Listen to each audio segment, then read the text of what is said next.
India. ஆமா, இந்தியாவிலே நம்ம சிறந்த ஒரு மாநிலம்னா தமிழ் மாநிலம். தமிழ் மாநிலத்திலே சிறந்த ஒரு மாவட்டம்னா கடலூர் மாவட்டம்.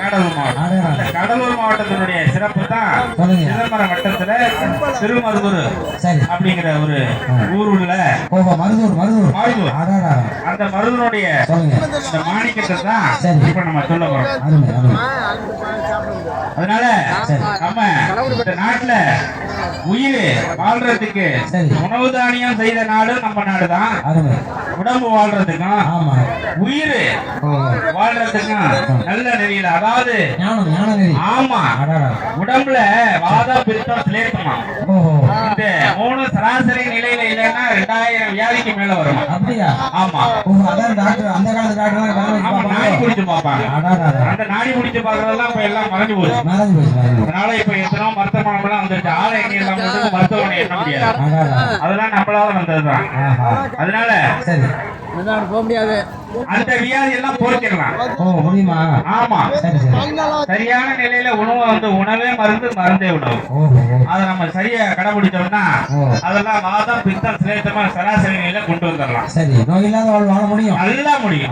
அது எல்லாருக்கும் தெரியும். இங்க உள்ளவங்க எல்லாருக்கும் தெரியும். அது கூடுதலா வருதுங்கிறது அவங்களுக்கு தெரியும். அதனால எல்லாரும் நினைச்சா முடியும். ஆனா உயிருக்கு நோய் வருது. அப்படி உண்டோ? ஆமா. சரி, ஆணவா நான் தான் பெரிய ஆளு. இந்த ஊர்ல உலகத்துல என்னை விட முடியாத எந்த காரியமும் முடியாது. நான் தான் அப்படின்னு ஆணவா மாயை எதை பார்த்தாலும் தன்வசப்படுத்துறது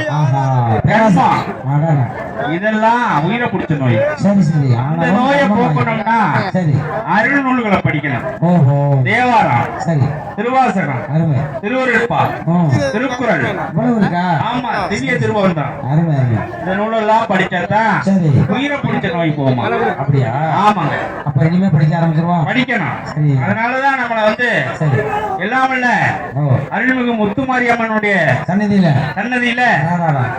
அந்த அம்பாளுடைய மகனாகிய திருவருட்பிரகாச வள்ளல் பெருமானுடைய வாழ்க்கை வரலாறையும் கொள்கை கோட்பாட்டையும் சொல்வதற்காக ஆண்டுதோறும் நம்மை அனுப்பி வைக்கிறார்கள். அதனால ஆமா, அதனால தேவாரம் தொகுத்த நாடு சுரங்கத்தை தந்த நாடு நாடு, செம்பவனி கண்ட நாடு, ஸ்ரீராபுராணம் தந்த நாடு, திருக்குறளை தந்த நாடு, திருவாசகத்தை தந்த நாடு, திருவருட்பா தந்த நாடு. இப்படி உடற்பயிற்ச நோய் போறதுக்கும் வழிவகை சொல்லி இருக்காங்க.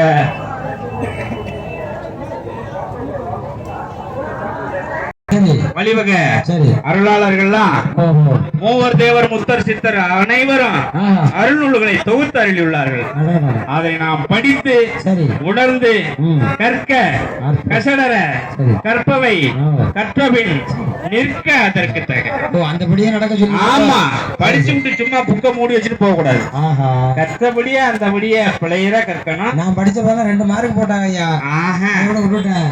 மார்க்குக்காக படிக்கிறது இல்ல, நம்ம நல்ல மார்க்கத்துல போகணும்னு படிக்கணும். அருமை அருமை. ஆமா, அதுதான் நம்ம சன்மார்க்கம். சொல்லத்தானையே ஆள் இல்ல. ஆமா, சொல்ல வந்திருக்கோம். நம்ம கேட்கறதுக்கெல்லாம் நம்ம உடன் பிறந்தவர்கள் சகோதரர்கள். ஆமா, நம்ம சொந்த பந்தமெல்லாம் வந்து கூடி இருக்காங்க பாருங்க. அருமையா. நாமெல்லாம் ஒரு காலத்துல இப்படி கூடி இருந்து தானே வந்தோம். அந்த நாத்தாமல சன்னதியில இந்த மாதிரி விழா காலங்கள்ல கேட்டு இருந்துதான் நாமளும் வந்திருக்கோம். அதனால எல்லாரும் வந்துருவாங்க அந்த நம்பிக்கையோட. அடுத்து கோடை காலம். கோடை காலத்துல கோடை மழை பெய்யும் நாடு, கொள்கை சார்ந்தோர் வாழும் நாடு, பாடறிய சிறப்பு பெற்ற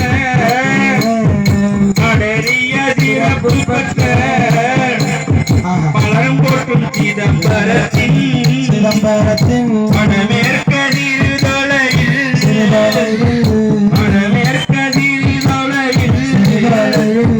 வடமருதூர் உள்ள நாடு. அப்படி கடலூர் மாவட்டத்திலே சிதம்பரம் வட்டத்திலே வளமருதூர். அதாவது மருதூர் என்ற கிராமம் இருந்து வருகிறது. ஆமா ஆமா.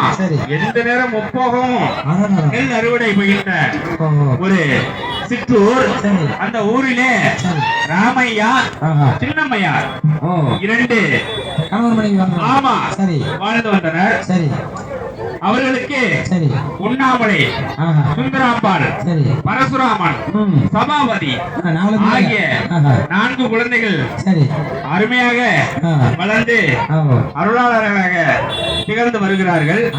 அந்த வழியிலே ஒரு நாள் துவராட கட்டிக்கிட்டு சோத்திரம் பண்ணிக்கிட்டு தவவேட தொடு போட்டு சமத்தியும் வந்தாரா. துவராட கட்டிக்கிட்டு சோத்திரம் பண்ணிக்கிட்டு தவவேட தொடு போட்டு தவசிரியும் வந்தாரா. தவசிரியும் வந்தாரா. அந்த காலகட்டத்திலே மருதூருக்கு ஒரு காசாய உடை கட்டிக்கிட்டு ருத்ராஜ மாலை அணிவிச்சுக்கிட்டு ஆமா வந்து இருந்து, தம்பி எனக்கு மிகவும் பசியாக உள்ளது, இந்த கிராமத்தில் யாரு வீட்டுக்கு சென்றா பசியாத்துவாங்க? ஆமா அப்படின்னு அந்த தம்பி கிட்ட கேக்குறாரு.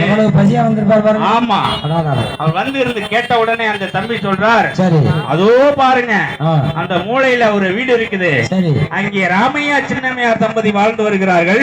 அந்த கணக்க பிள்ளையோடு. ஆமா அவர்கள் தினந்தோறும் ஒரு சிவனடியாருக்கு ஒரு வேளையாவது உணவு கொடுத்துக்கிட்டு தான் அவர்கள் உணவு உண்பது வழக்கமாகி வருகிறது. நல்ல பழக்கம் அப்பெல்லாம். ஆமா எல்லாரும் வீட்லயும் அந்த மாதிரி தான் இருந்து வருகிறது.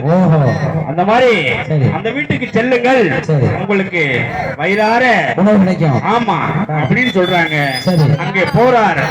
போன உடனே அந்த அம்மா சின்னம்மை அவர்கள் வாங்க சாமி அப்படின்னு சொல்லி அவருடைய பாதத்தை கழுவி சந்தன குங்குமம் வச்சு பாத பூஜை பண்ணி ஆசன கட்ட போட்டு தலவாழை இலையிட்டு சுட சுட சிவனடியாருக்கு எவ்வளவு ஆமா சிறப்பு எப்படி எல்லாம் பண்ணணுமா அப்படி எல்லாம் பண்ணி அமுது படைத்தார்கள். அமுது படுத்த உடனே அம்மா நமச்சிவாய வாழ்க, நாதந்தால் வாழ்க, இமைப்பொழுதும் என் நெஞ்சில் நீங்காதான் தாழ் வாழ்க, அதன் போலே நீங்கள் எல்லோரும் வாழ்க, என் வயிறார உணவு கொடுத்த நீங்கள் வாழ்க, உங்க குலம் வாழ்க, எல்லோரும் வாழ்க என்று சொல்லி உலகமே ஆமா அதனால உங்க குழந்தை எல்லாம் வாழும். ஏன் பசி தீர்த்த உங்க குடும்பத்துல இந்த உலக உயிர் பசி எல்லாம் தீர்க்கிறதுக்கு உமது வயிற்றில் ஒரு குழந்தை பிறப்பார். வரம் பாருங்க. ஆமாங்க கொடுத்த உடனே திருநீர் கொடுத்தார்கள். ஐயா அந்த ஒருவேளை உணவுக்கு எவ்வளவு பெரிய கிடைச்சா நம்ம வாழ்க்கை பூரா அனுபவம் போட்டா எவ்வளவு சிறப்பு கிடைக்கும் பாருங்க. அதை பெற்றாதான் அந்த அனுபவத்தை நாம அடைஞ்சாதான் தெரியும். அருமையா சொன்னா தெரியாது. இப்ப அதுக்கு சான்றா நம்ம இங்க எத்தனையே அன்னதான கூடங்கள் இருக்கு. இங்க இருக்கிறவங்க எல்லாரும் போய் ஒரு 10 பேருக்கு அந்த உணவு கொடுத்து பாருங்களேன், சமைச்ச உணவை. அதனுடைய நாளைக்கு கிடைக்கும் பாருங்க அந்த உணவு. எத்தனையோ பேர் போதுங்க ஐயா ஐயா ஐயா போதுங்க ஐயா வயிறார சாப்பிட்டு மனமாற அந்த போதும் போதும் சொல்ல. ஆமா உணவுக்கு மட்டும்தான், உணவுக்கு மட்டும்தான்.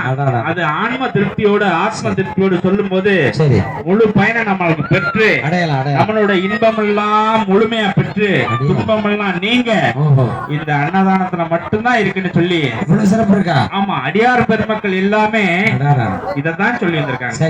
இத சொல்லிட்டு நம்மளுடைய உடம்பு பசிய போக்குறதுக்கு அன்னதானம், உயிர் பசிய போக்குறதுக்கு நல்ல விஷயங்களை பேசிக்க சொல்லி.